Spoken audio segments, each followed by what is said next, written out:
NFL panic meter. Packers championship dreams might be done after Micah Parsons' injury. After last season ended well short of a Super Bowl, Green Bay Packers general manager Brian Gutekunst talked openly about a shift in mindset. "I think it's time that we start competing for championships, right?" Gutekunst said via NFL.com. That urgency is exactly why the Packers traded for Micah Parsons. It was a move designed to push Green Bay from good to great, and it worked. Parsons completely transformed the defense, racking up 12.5 sacks and consistently wrecking game plans. Now, with Parsons lost for the season after tearing his ACL, there's a real concern that the Packers slide backward instead of forward. Green Bay isn't going to disappear without Parsons. There's still talent across the roster, but the margin for error shrinks dramatically without their best player and one of the most dominant defenders in the entire NFL. Even winning the NFC North over the Chicago Bears becomes far more difficult. Parsons' impact is impossible to overstate. He ranks third in the NFL with 79 total pressures, according to Pro Football Focus, and his 12.5 sacks are tied for third league-wide.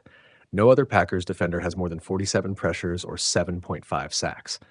Rashan Gary is a strong player, but there is no one else on the roster remotely close to Parsons' level as a difference maker. And it's not just Parsons.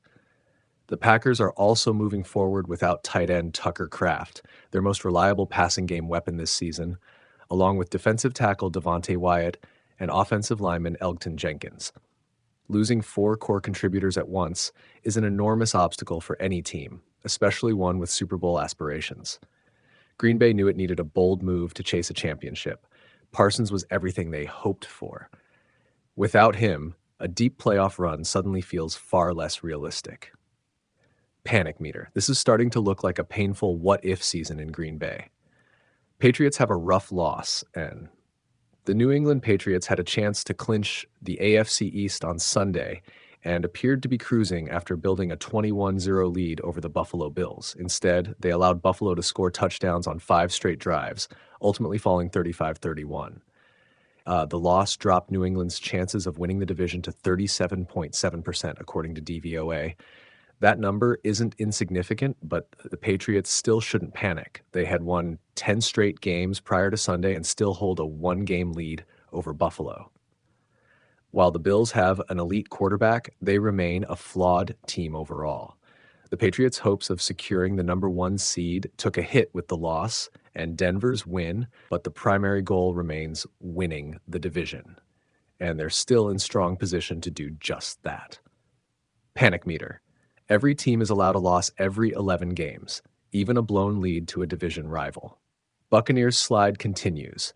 Todd Bowles' expletive-filled rant after Tampa Bay blew a 14-point lead to the Atlanta Falcons was shocking and telling.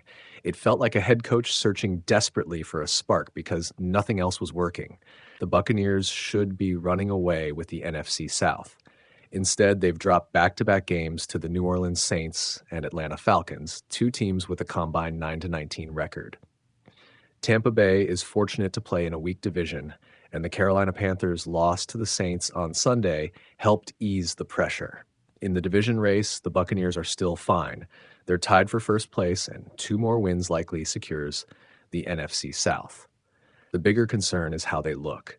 The offense continues to sputter, and the defense couldn't slow down Kirk Cousins and the Falcons. Right now, Tampa Bay looks like a team that would be quickly dismissed in the postseason, assuming it even gets there. They're playing well below their talent level. Panic meter. The Buccaneers' slump has exposed serious underlying issues. The Packers pushed their chips to the middle of the table because standing still wasn't an option anymore. After falling short of a Super Bowl last season, Green Bay's message was clear. Good wasn't good enough. Brian Gutekunst said it out loud. Championship windows don't wait. That urgency is exactly why the Packers traded for Micah Parsons, and it worked. Parsons didn't just upgrade the defense, he transformed it. 12.5 sacks, 79 pressures. Offensive game plans warped around him every single week. He was the difference between dangerous and legitimate. Now he's gone. A torn ACL ends Parsons' season and very possibly ends Green Bay's Super Bowl dreams with it. This isn't about depth or scheme. It's about losing one of the few defenders in the NFL who can completely take over games by himself. The Packers still have talent. They'll still fight. But without Parsons, the ceiling drops hard. No other Packer is close to his impact. Rashan Gary is good, very good. But he's not Parsons. No one else on the roster commands double teams on every snap or wrecks timing before a play can even develop. When Parsons went down, the defense didn't just lose production, it lost fear factor. And it's not just him. Tucker Kraft, their most reliable offensive weapon, is out. Devontae Wyatt is out. Elgton Jenkins is out. That's 4 core pieces on both sides of the ball, missing as the season tightens and the margins shrink. That's a lot to overcome for any team. For a team chasing a championship, it's devastating. This was supposed to be the season Green Bay went from contender to favorite. Parsons was the move that made that leap believable. Without him, it starts to feel like one of those seasons fans talk about years later, the what-if year. What if Parsons stayed healthy? What if the injuries didn't pile up? What if the window didn't slam shut so fast? The Packers won't fold. They won't tank. But the reality has changed. Winning the NFC North just got harder. Winning 3 or 4 playoff games without their best player feels unrealistic. The panic isn't loud. It's quiet. It's the kind that settles in when everyone knows exactly what was lost. Panic meter, this is starting to look like a what could have been season in Green Bay. Elsewhere, not everyone needs to panic. New England just lived through a nightmare loss, blowing a 21-point lead with the division nearly locked up. Buffalo stormed back, stole the game, and reminded everyone they're not dead yet. Still, the Patriots had won 10 straight before Sunday and remain in control. Every team gets one ugly loss. This one just happened on a big stage. Panic meter, low. Painful, but survivable. Tampa Bay, though, is another story. This was supposed to be easy. The NFC South was there for the taking. Instead, the Buccaneers dropped back-to-back games to teams with losing records. Todd Bowles snapping on the sideline said everything. That wasn't frustration, that was desperation. The Bucs may still win the division by default, but right now they look like a team headed for a quick playoff exit. The offense sputters. The defense can't get stops when it matters. The talent is there, but the execution isn't. Panic meter, rising fast. Some teams lose games, others lose belief. Green Bay just lost something far more fragile, a season that finally felt ready to break through. NFL panic meter. Packers' championship dreams might be done after Micah Parsons' injury. After last season ended well short of a Super Bowl, Green Bay Packers general manager Brian Gutekunst talked openly about a shift in mindset. I think it's time that we start competing for championships, right? Gutekunst said via NFL.com. That urgency is exactly why the Packers traded for Micah Parsons.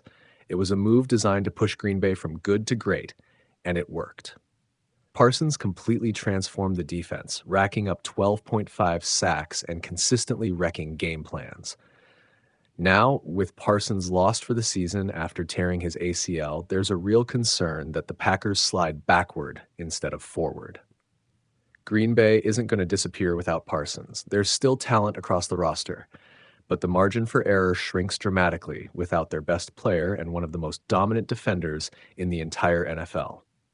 Even winning the NFC North over the Chicago Bears becomes far more difficult.